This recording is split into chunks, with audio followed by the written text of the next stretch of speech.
J'ai l'impression qu'il y a une tendance à considérer les guerres mondiales comme une sorte de pack à succès. Il y a la Première Guerre mondiale. Et vous savez, l'Amérique a sauvé l'Europe, puis il y a la Seconde Guerre mondiale, et l'Amérique a sauvé le monde. Oui, il pourrait y avoir une Troisième Guerre mondiale, mais l'Amérique sauvera encore le monde, ce genre de choses. Et donc, je pense que cette façon de penser endort les gens en leur faisant croire que ce sera le même type de guerre.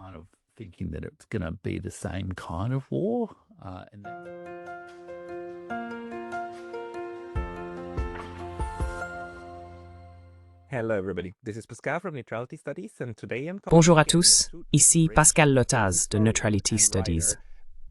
Aujourd'hui, je parle à nouveau avec Jeff Rich, historien et écrivain, qui publie sous son pseudonyme ou le nom de sa chaîne The Burning Archive, à la fois sur YouTube et Substack. Jeff, ravi de te retrouver, ravi d'être de retour, Pascal.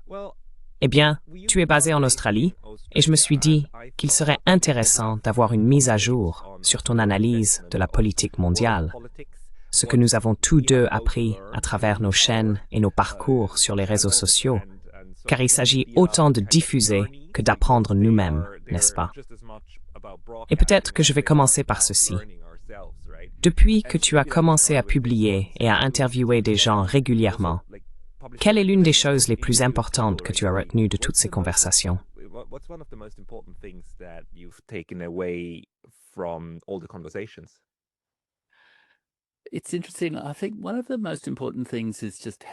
C'est intéressant. Je pense que l'un des aspects les plus importants, c'est à quel point j'ai l'impression, surtout au cours des 6 derniers mois environ, qu'avec Donald Trump et cette sorte de nouvelle incarnation de l'Amérique, les modèles de relations internationales des gens, leurs modèles historiques, commencent à se fissurer un peu. Et les gens cherchent comment on peut réinterpréter le monde que l'on observe. Parce que les modèles réalistes, les modèles libéraux, ne fonctionnent pas vraiment. Par exemple, j'ai fait une interview avec Richard Sakwa. Il a parlé de la culture de la nouvelle guerre froide. J'ai eu une conversation avec Sheila Fitzpatrick, qui est historienne de l'Union soviétique, à propos de la mort de Staline et de la question de savoir si le totalitarisme a vraiment du sens.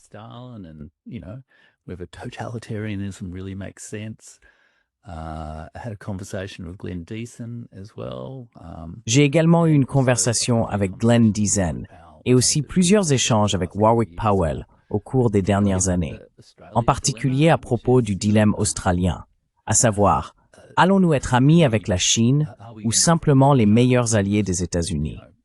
Et même, céder à la pression de notre entourage, par exemple, en allant jusqu'à faire la guerre à la Chine au sujet de Taïwan. Donc, d'une certaine manière, je pense que l'un de mes plus grands apprentissages, et cela a toujours été mon approche en écrivant sur The Burning Archive, sur YouTube et sur Substack, c'est d'essayer de donner du sens à ce moment qui ressemble vraiment à une crise mondiale. Mais ce qui en fait une crise, c'est que nos modèles pour comprendre le monde ne fonctionnent plus. Ainsi, je cherche d'autres comparaisons, d'autres interprétations d'événements historiques pour essayer de reformuler les choses.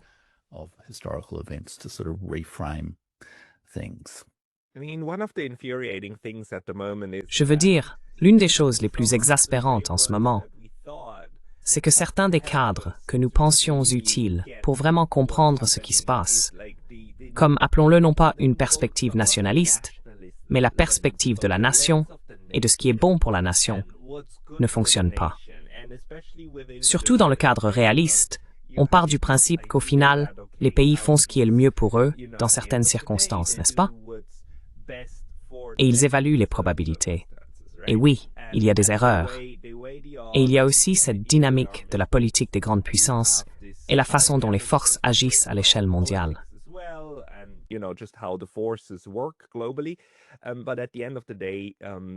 Mais au bout du compte, les nations choisissent de manière très égoïste ce qui est bon pour elles. Nous avons vu comment ce cadre s'est non seulement effondré, mais s'est en partie écroulé pour l'Europe. Mais je pense aussi que l'Australie se trouve dans une situation similaire, où nous nous grattons la tête en nous disant « cela n'a aucun sens ». Ces gens choisissent des politiques qui sont censées désolé de le dire crûment, mais torcher les fesses des Américains. Bien plus que les nôtres, non? Pourquoi les Européens, les Australiens et d'autres aident-ils les Américains à Washington plus qu'ils ne semblent redevables à leur propre population?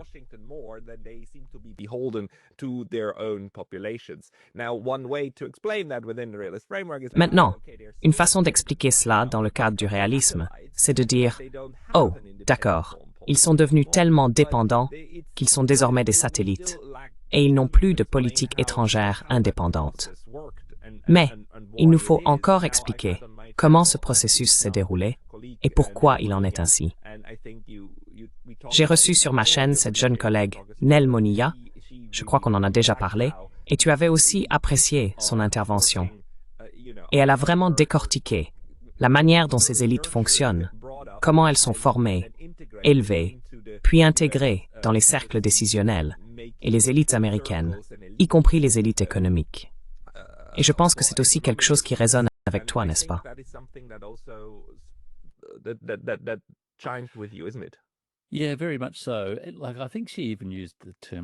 Oui, tout à fait. Je crois même qu'elle a utilisé le terme « coloniser cognitivement » ou quelque chose dans ce genre. Qu'il existe une différence entre le monde mental, si l'on veut, des élites de différentes nations et celui de la population plus large. Ainsi, les objectifs d'une nation ne sont pas vraiment définis par le grand public. Ils le sont plutôt par les principaux décideurs au sein de ces élites. Et ils opèrent au sein de réseaux culturels, économiques et politiques transnationaux.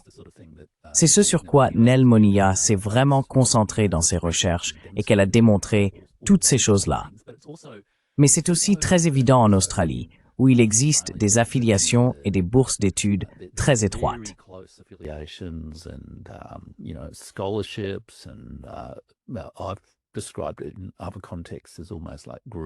Je l'ai décrit dans d'autres contextes comme un comportement qui s'apparente presque à du conditionnement, où de jeunes politiciens sont approchés par ces organisations basées aux États-Unis. Les diplomates américains ont des conversations confidentielles avec différentes personnes pour surveiller la politique interne. Il y a des nominations dans des think tanks américains. Par exemple, je crois que l'ancienne première ministre Julia Gillard a obtenu un poste à Brookings.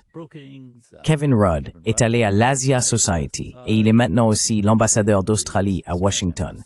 Il existe donc un petit monde très concret dans lequel vivent ces élites.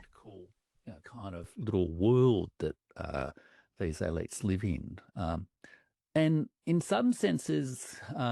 d'une certaine manière, vous savez, un terme que l'on utilise pour décrire cela est empire, car il existe une sorte d'influence culturelle transnationale venant principalement de l'Amérique ou de la vision du monde atlantiste. Et je pense que cela opère très fortement en Australie, même si c'est un type d'empire différent de ce que les gens auraient pu imaginer auparavant, comme l'Empire britannique ou d'autres empires de l'histoire mondiale. Mais dans le cas de l'Australie, vous savez, nous avons une très très longue tradition d'être à la fois, je suppose, une sorte de puissance sub-impériale, avec le sentiment que nous ne sommes pas simplement une colonie quelconque, comme l'Inde, ou, vous savez, d'autres colonies non blanches.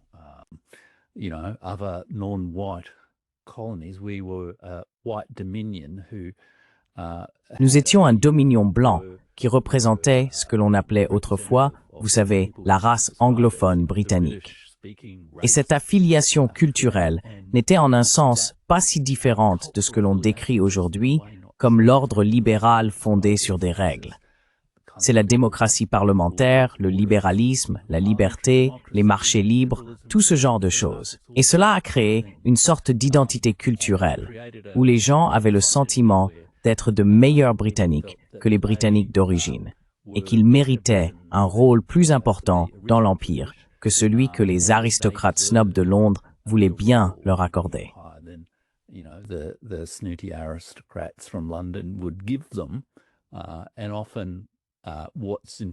Et souvent, ce qui est interprété comme un comportement de laquais dans l'histoire australienne est en réalité le fait que les politiciens australiens cherchent à, vous savez, assumer un rôle plus important au sein de l'Empire. d'abord avec la Grande-Bretagne, et je pense qu'aujourd'hui, d'une certaine manière, avec l'Amérique. Je veux dire, beaucoup de nos comportements consistent à dire, vous savez, nous savons que vous nous intimidez, mais en réalité, nous voyons comment l'Amérique pourrait être meilleure que ce que vous faites actuellement. Laissez-nous jouer un rôle plus important dans la défense. Laissez-nous jouer un rôle plus important dans notre relation avec la Chine. Laissez-nous jouer un rôle plus important pour intégrer l'Inde dans le giron. Tous ces rôles de second, si vous voulez, que l'Australie a remplis au sein du réseau international de pouvoir.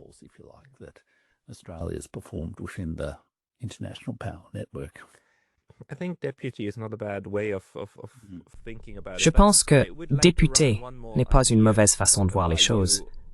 Mais j'aimerais vous soumettre une autre idée, en tant que personne qui observe aussi le développement sur le long terme. C'est cette manière générale dont nous nous plaçons, non pas dans des cases, mais dans des unités à travers lesquelles nous pensons que le monde fonctionne. Et vous savez, si l'on regarde cela sur une longue période, du moins si l'on adopte un cadre eurocentrique, depuis 1648, nous avons le système westphalien, n'est-ce pas? Avec l'idée que celui qui contrôle le territoire fait les règles. C'était la grande innovation de 1648, car avant cela, il existait un contre-concept à l'État-nation, qui était la religion, n'est-ce pas?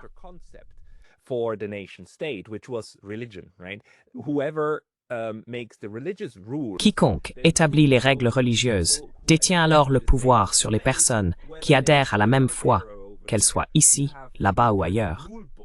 Vous avez différents livres de règles, n'est-ce pas?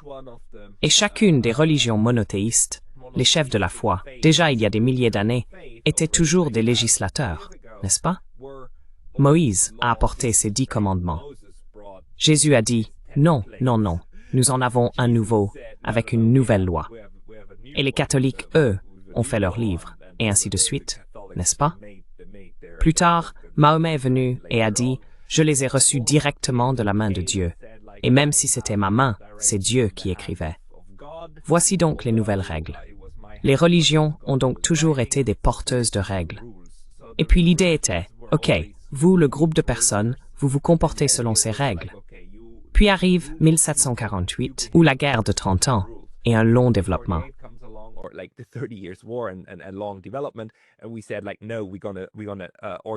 Et nous avons dit, non, nous allons nous organiser nationalement, selon le territoire.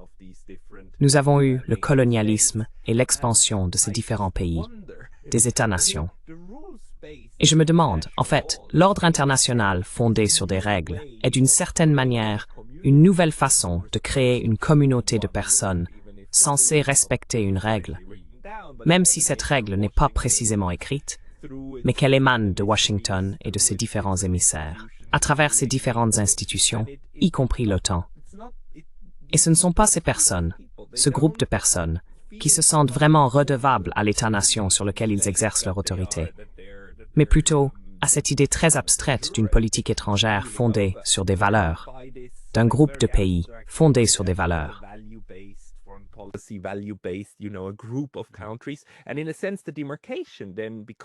Et d'une certaine manière, la démarcation devient alors le groupe de personnes qui adhèrent à cela et qui par des actes de parole disent effectivement « Oui, oui, oui, je suis avec vous ». Et les autres ne le sont pas. Les Chinois ne le sont pas. Les Russes ne le sont pas. Ils enfreignent les règles, nos règles. Donc c'est nous la communauté. Et d'une certaine manière, je me demande si nous assistons à une évolution qui s'éloigne du consensus de 48, et dans ce sens, aussi à une évolution qui s'éloigne des Nations Unies, qui sont encore construites autour de ce consensus. Avez-vous déjà conceptualisé le moment actuel comme quelque chose qui s'éloigne de l'idée d'État-nation?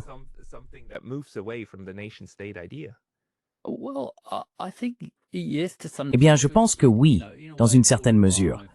Parce que vous savez, d'une certaine façon, 1945 marque la naissance du monde des nations. Donc avant 1945, je veux dire 45, oui, 1948. Enfin, je veux dire, il faut que je parle juste de 1945, du moins au début. Avant 1945, il y avait des empires territoriaux européens. Les empires coloniaux. Oui, tous les empires coloniaux. Le Japon poursuit également sa propre forme de nation-empire. Donc je veux dire, je remets en question dans une certaine mesure le récit selon lequel le traité de Westphalie serait la naissance du système des États-nations. J'ai l'impression que ce n'était qu'une des nombreuses occasions dans l'histoire où l'on a tenté une sorte d'organisation du monde à l'échelle de ces pays, de tous ces États. Et cela a effectivement instauré, en termes d'égalité souveraine et de ce genre de choses. Mais les États concernés étaient, vous savez, des monarchies impériales. L'Allemagne était encore divisée. On a réduit le rôle de l'empire des Habsbourg, du vaste empire espagnol. Mais il y avait aussi des États de nature très différente impliqués. Et il est clair que cela ne s'est pas étendu bien au-delà de l'Europe.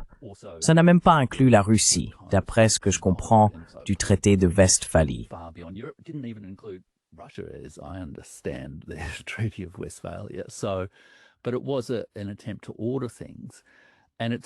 Mais c'était une tentative de mettre de l'ordre. Et c'est vraiment à ce moment-là que le nationalisme prend son essor en tant que concept de nation ou de guerre nationale au XIXe siècle, en partie à travers Napoléon, en partie à travers la politique culturelle, les questions de langue et tout ce genre de choses au XIXe siècle. Puis il est relancé avec la Première Guerre mondiale, l'autodétermination, Woodrow Wilson, le traité de Versailles et tout cela.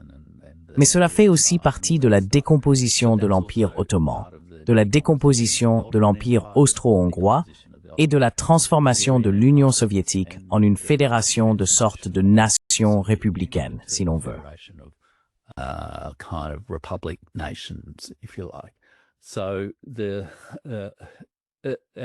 Donc, il y a clairement ce phénomène immense, ce que l'historien John Darwin, dont je parle souvent sur mon Substack et ma chaîne YouTube, a décrit dans son excellent livre intitulé After Tamerlane, The Rise and Fall of Global Empires, 1400-2000.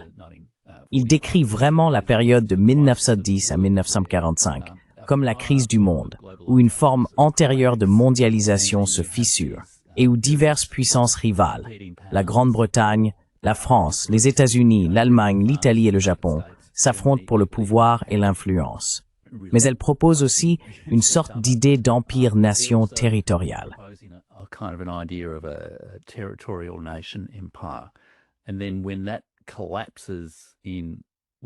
Et puis, lorsque cela s'effondre pendant la Seconde Guerre mondiale, on voit apparaître les Nations Unies, conçues comme un monde de nations égales, ce qui n'avait jamais vraiment été mis en œuvre auparavant. Mais j'ai le sentiment qu'il n'y a jamais eu de véritable consensus clair et authentique sur la nature de ce monde de nations. Dans une certaine mesure, nous avons relu rétrospectivement notre histoire, surtout après 1991. Nous avons transformé la nature extrêmement chaotique et turbulente du monde d'après 1945 en une navigation paisible de la Pax Americana et de l'ordre libéral fondé sur des règles, alors qu'en réalité, il est presque immédiatement assailli par la guerre froide, qui ne se limite pas à l'Europe. Elle concerne aussi la Chine et l'Asie de l'Est.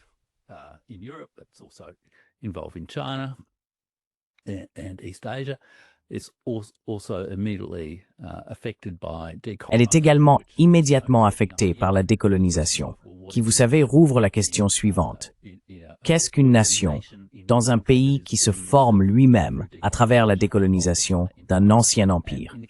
Et dans le cas de l'Inde, par exemple, l'Inde britannique, cela se produit de manière extrêmement tragique en 1947, avec la partition qui donne naissance au Pakistan et à l'Inde.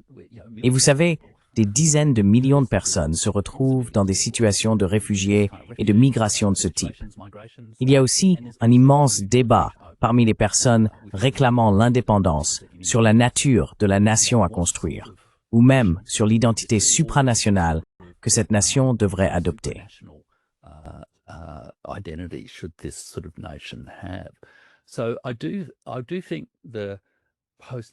Je pense donc que l'ordre mondial d'après 1945 a en quelque sorte enterré beaucoup d'incertitudes sur ce que cela signifie vraiment d'agir en tant que nation, de définir une nation, de s'adresser au peuple, de ressentir un sentiment d'appartenance à une nation, plutôt que d'être simplement, vous savez, d'une certaine identité religieuse ou communautaire, ou simplement de ne pas vouloir avoir grand-chose à faire avec ses concitoyens.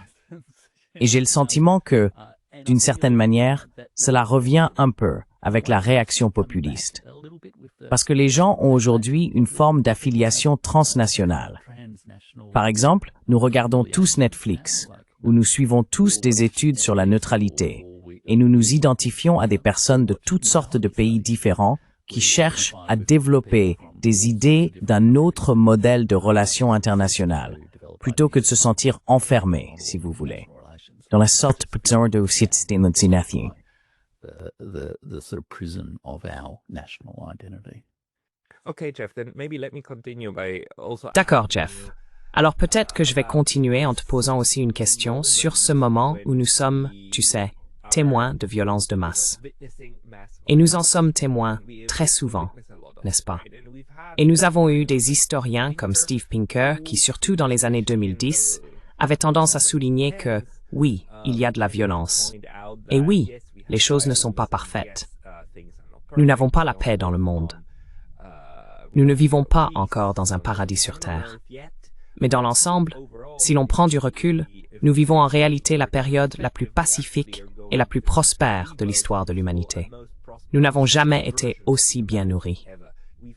Et même s'il y a encore de la famine dans certaines parties du globe, dans l'ensemble, nous, en tant qu'espèce, nous nous en sortons remarquablement bien. As a species are doing fantastic. Nous voyons de sérieux doutes quant à cette évaluation très optimiste, surtout si l'on considère le fait que le danger d'anéantir cette prospérité avec les armes que nous avons créées est bien réel. Et je sais que nous avons tous deux reçu sur nos chaînes des personnes qui ont parlé des dangers de ces armes nucléaires et de cet événement signe noir que nous sommes capables de provoquer nous-mêmes. Autrefois, les gens craignaient que le ciel ne leur tombe sur la tête, ou que, vous savez, le jour du jugement arrive, parce que Dieu en aurait décidé ainsi. Mais aujourd'hui, nous sommes réellement capables de déclencher l'Armageddon nous-mêmes, et c'est ce qui m'inquiète le plus. Et je ne parle même pas de questions comme le changement climatique ou d'autres problèmes causés par l'homme, mais simplement des bombes que nous avons créées pour nous détruire. Problems, but just the bombs that we created to kill ourselves.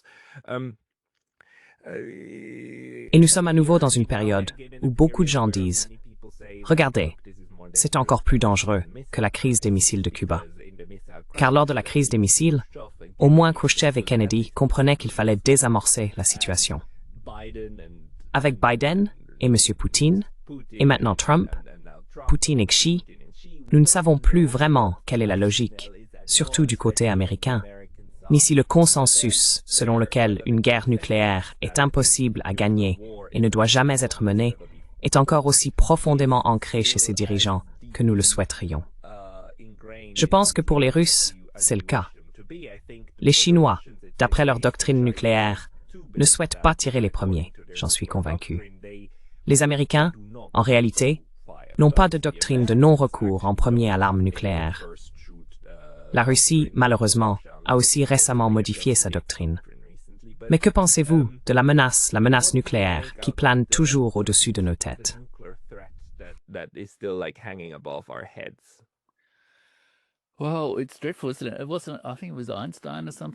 Eh bien, c'est épouvantable, n'est-ce pas?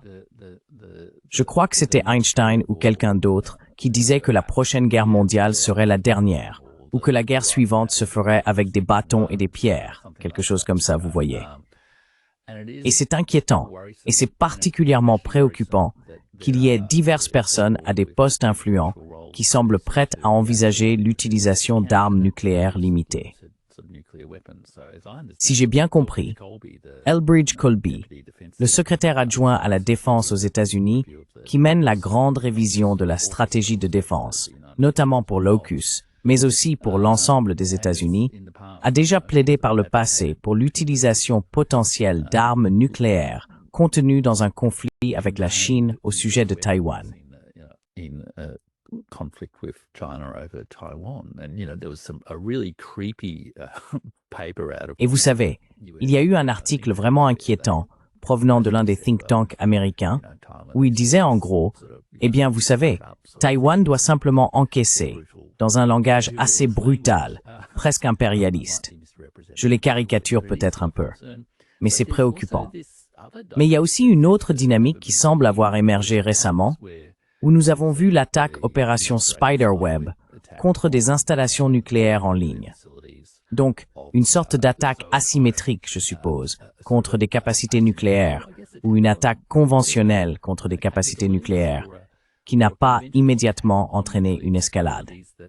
Certains disent que lors de l'opération Sindhu, entre l'Inde et le Pakistan, qui sont deux États dotés de l'arme nucléaire, il y a eu une attaque contre, je crois que c'est l'installation des collines de Karani, où le Pakistan possède ses installations nucléaires.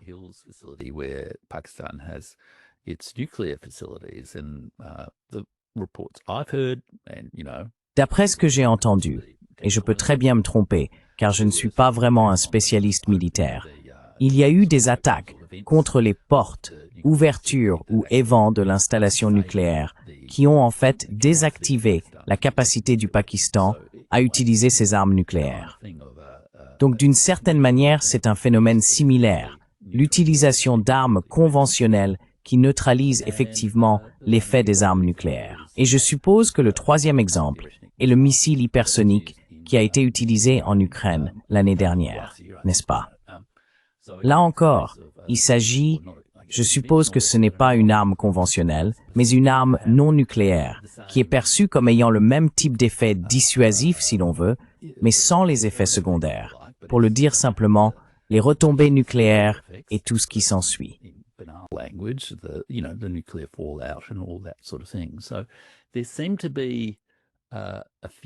Il semble donc y avoir quelques exemples de conflits militaires réels entre des États dotés de l'arme nucléaire, impliquant les capacités nucléaires de ces États, qui jusqu'à présent n'ont pas provoqué d'attaques plus extrêmes. Mais cela ressemble aussi à jouer avec le feu. Je trouve cela très préoccupant. Et dans le cas de l'Inde et du Pakistan, les dirigeants indiens disaient explicitement qu'ils avaient retiré à la carte du chantage nucléaire du Pakistan. Je ne dis pas que c'est correct, je dis simplement que c'est le point de vue qu'ils exprimaient. Qu'ils avaient retiré cette carte du chantage nucléaire du Pakistan de la table par cette attaque. Alors, que se passerait-il si l'Amérique décidait? Eh bien, nous allons neutraliser la cible du chantage nucléaire de la Russie d'une manière ou d'une autre par une telle attaque. Je pense donc que c'est vraiment, vraiment préoccupant.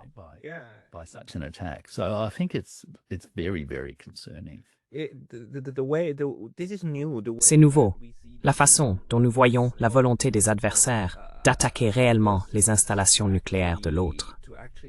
Et je veux dire, tu as tout à fait raison de le souligner. Nous avons vu 3, voire 4 incidents de ce type cette année, et il reste encore environ 5 mois avant la fin de l'année. L'attaque contre les bombardiers nucléaires concernait la Russie, la toile d'araignée et au-delà, comme les tactiques utilisées. Mais le fait que ces avions aient été attaqués, et puis aussi les commentaires stupides en ligne du genre « Oh, les Russes sont tellement idiots, ils les laissent à découvert. » Oui, ils sont obligés, parce qu'il y a un traité pour contrôler cela. Parce que nous voulons justement ce genre de surveillance mutuelle de ce qui se passe réellement, car cela crée de la stabilité. Ce sont des commentaires tellement stupides. Mais encore une fois, certains font ça pour provoquer, et d'autres simplement parce qu'ils n'y comprennent rien.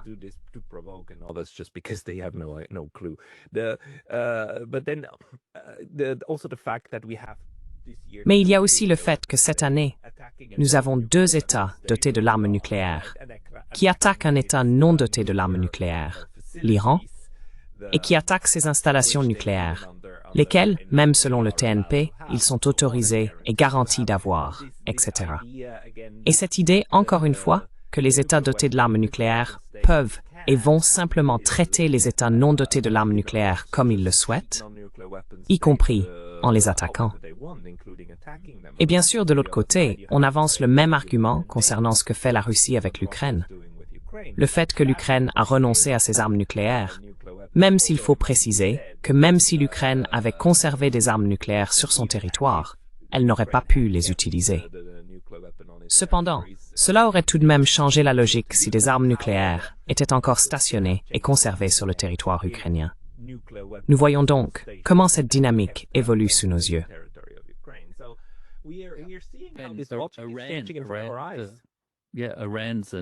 Oui, l'Iran est un autre cas, le bombardement de l'installation nucléaire de Fordow.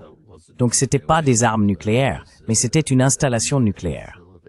Et je veux dire, si elle avait vraiment été détruite, Dieu seul sait ce que cela aurait signifié.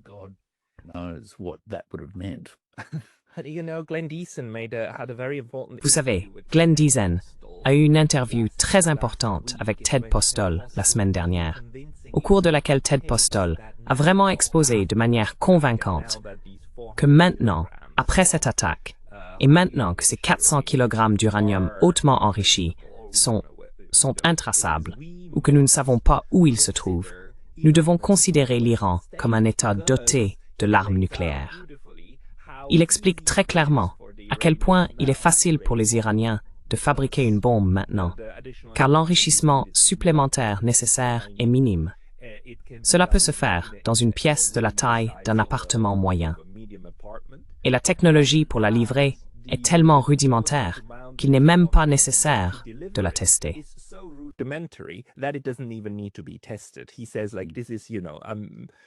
Il dit, vous savez, c'est une technologie qui a 80 ans, et ainsi de suite.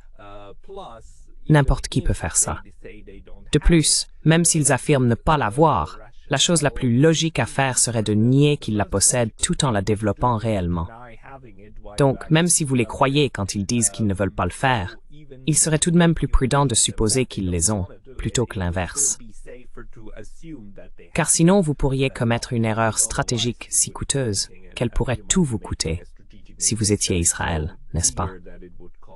Nous sommes donc désormais dans un monde où nous devons supposer qu'il existe 10 États dotés de l'arme nucléaire, dont 2 non déclarés, tous 2 en Asie de l'Ouest. Donc la situation s'aggrave, n'est-ce pas?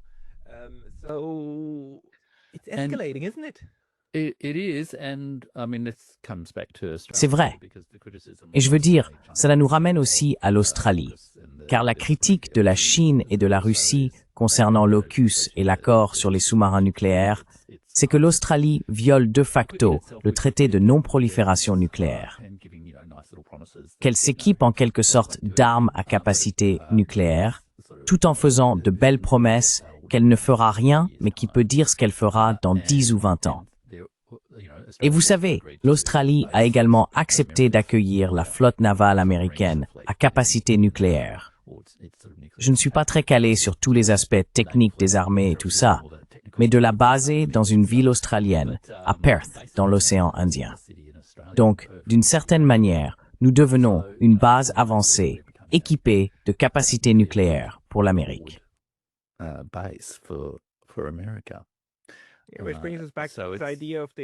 Ce qui nous ramène à cette idée d'empire étendu, n'est-ce pas? Et aux bras ou tentacules de l'empire de la communauté des valeurs occidentales, qui apparemment peine à se maintenir et, ce faisant, tente de menacer tout le monde. Ce qui inquiète des gens comme nous, qui pensons que nous devrions balayer devant notre porte avant de dire aux autres comment gérer la leur.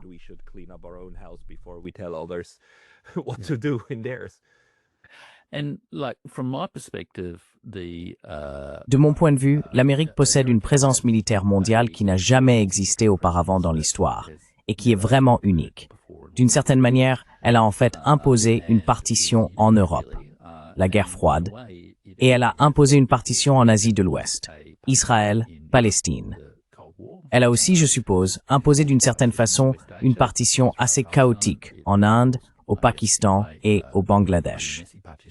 Et il existe également une partition dans le Pacifique occidental et en Asie de l'Est. Par exemple, le Japon a été militairement occupé. Il a été administré comme un gouvernorat militaire pendant environ 8 ans après la Seconde Guerre mondiale.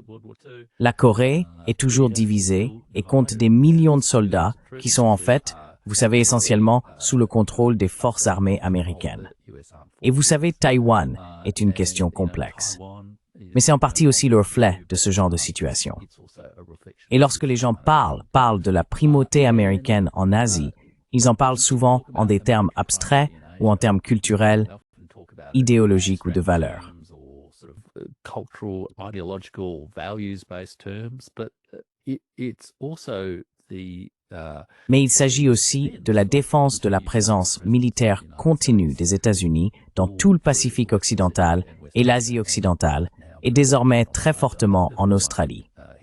L'ancien chef du département du Premier ministre en Australie, John Menadue, décrit aujourd'hui le nord de l'Australie comme une colonie militaire américaine de facto, car il y a effectivement une base permanente là-bas et tout ce qui s'ensuit. Donc d'une certaine manière, tant sur le plan idéologique que militaire, l'Amérique s'enracine, s'installe pour maintenir cette présence militaire. Pourquoi ont-ils vraiment encore besoin d'être là 80 ans après la Seconde Guerre mondiale? Pourquoi? Vraiment. Et ils ont toutes sortes de façons d'enrober cela, avec un langage agréable. Mais au final, pour reprendre un terme de John Mearsheimer, cela se résume à cette réalité brutale.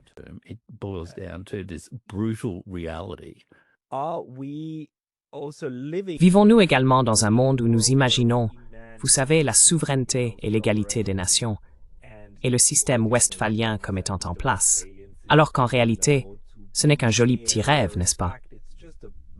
En fait, nous vivons dans un monde qui fonctionne différemment. Et il existe les mécanismes que décrit Nail Bonilla. Nous sommes davantage dans un système impérial-empire. Et si vous parlez à des personnes comme Radhika Desai, elle vous expliquera pourquoi c'est la faute ultime du système capitaliste qui engendre l'impérialisme, n'est-ce pas? Si l'on utilise une analyse marxiste des relations internationales.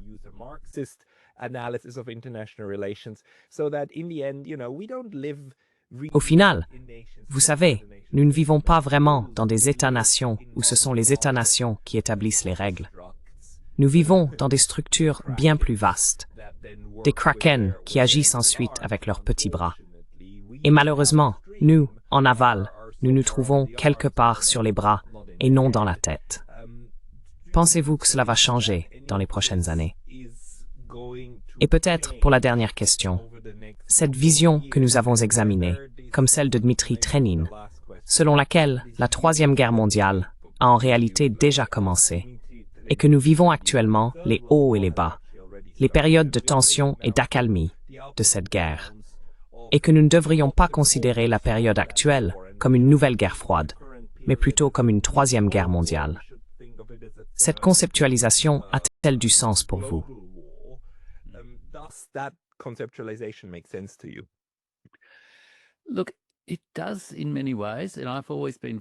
Écoutez, c'est le cas à bien des égards, et j'ai toujours été très réticent à le faire. Et c'est en partie parce que j'étais beaucoup influencé par une autre histoire de la Seconde Guerre mondiale, écrite par Richard Overy, un historien militaire britannique très réputé. Elle s'intitule Blood and Ruins, The Great Imperial War, 1931-1945. Ce qui signifie, vous savez, que si nous ne considérons pas la Seconde Guerre mondiale comme la Seconde Guerre mondiale, mais comme un événement d'un tout autre genre, qui se déroule également sur, disons, une quinzaine d'années, à partir de l'invasion japonaise de la Mandchourie. Cela a aussi montré, et vous savez, le volet asiatique de la Seconde Guerre mondiale a été une très grande partie de la guerre. Ensuite, nous avons tendance, j'ai l'impression qu'il y a une tendance à traiter les guerres mondiales comme une sorte de pack à succès. Il y a la Première Guerre mondiale, et vous savez, l'Amérique a sauvé l'Europe, puis il y a la Seconde Guerre mondiale, et l'Amérique a sauvé le monde.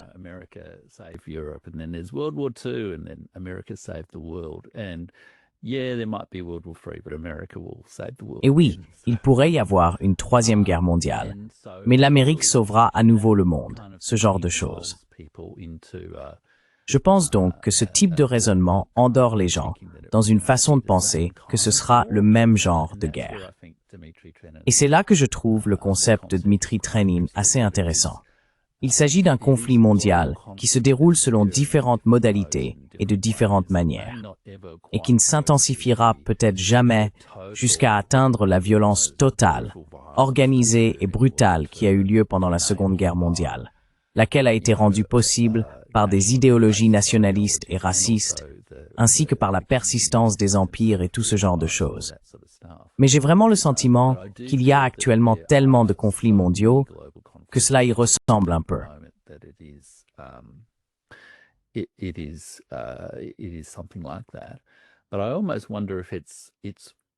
je me demande presque si ce n'est pas aussi le début du processus de, si l'on veut, la décolonisation américaine du monde, car l'expansion de l'Amérique depuis 1945 à travers le monde est tout simplement sans précédent. Et c'est tout simplement sans précédent. Je veux dire, cela ne peut tout simplement pas être soutenu de manière pratique, que ce soit en termes de ressources de leadership, de ressources économiques, de ressources culturelles ou autres. Il y a tout simplement trop d'autres peuples dans le monde pour que l'Amérique puisse tout contrôler. Donc j'ai l'impression qu'il s'agit presque d'un long processus de décolonisation. Je ne sais pas quel est le mot juste, une sorte de désaméricanisation du monde, qui est en réalité en cours.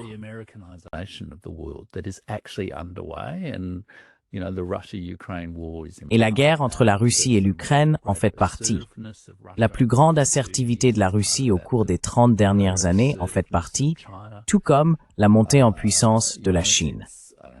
Vous savez, depuis le début des années 2000, après l'ère Deng Xiaoping, cela en fait également partie. Et il en va de même pour la politique de multi-alignement de l'Inde. Je veux dire, l'Inde devient un acteur mondial très très important. Donc, je pense que présenter les choses ainsi est un peu plus optimiste, même si, vous savez, on ne sait jamais ce qui pourrait mal tourner dans ce processus. Mais je pense, la raison pour laquelle j'ai toujours été prudent à l'idée d'en parler comme d'une troisième guerre mondiale, c'est qu'on reste coincé dans ce schéma où tout va se dérouler de la même manière. En réalité, je pense que nous assistons à quelque chose d'assez unique, et il faut le considérer comme tel.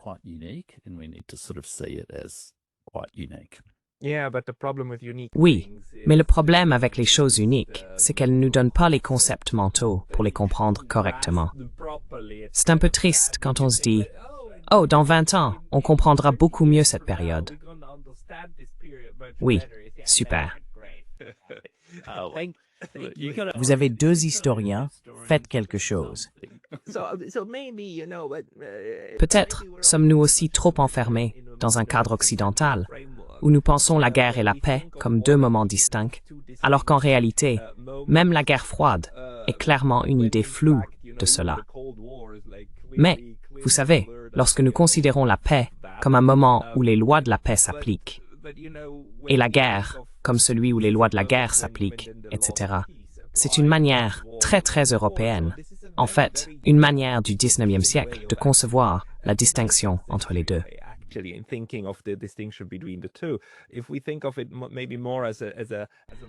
Si l'on considère cela peut-être davantage comme un moment où, encore une fois, nous revenons à l'état normal des choses, où, malheureusement, la guerre et la violence de masse font simplement partie du mode d'organisation du monde. Peut-être trouvons-nous ailleurs de meilleures métaphores, comme la période des royaumes combattants en Chine, où l'on définit toute l'époque comme une période durant laquelle, d'accord, il y avait simplement ces principautés qui étaient en conflit de façon intermittente. Et nous pourrions aller en Inde, à Kautilya, etc., qui nous parlent de moments très similaires sur de longues périodes.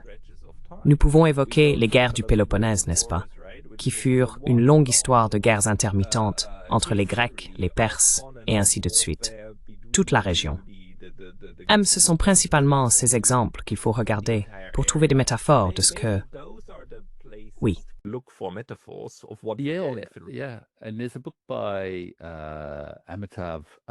Il y a un livre d'Amitav Acharya qui traite de toute cette idée d'ordre mondial et du fait qu'il existe de nombreuses traditions culturelles de l'art de gouverner qui ont tenté de gérer la guerre et la paix, l'ordre mondial au sens de relations harmonieuses, globalement pacifiques, entre différents États. Et je pense que c'est là, mon espoir du moins, que nous puissions nous intéresser à certaines de ces autres traditions et atténuer un peu le récit qui provient surtout de ces réseaux politiques américains dont parle Neil Benoit. Et vous savez, trouver de nouvelles façons d'en parler. Des personnes, comme le Dr. S. Jaishankar, le ministre indien des Affaires étrangères, sont assez explicites sur le fait que leur réflexion en matière de politique étrangère est influencée par ce type de tradition culturelle de l'art de gouverner et par différentes façons de voir le monde. C'est donc certainement là que je place mon espoir, alors que ma caméra s'éteint à nouveau.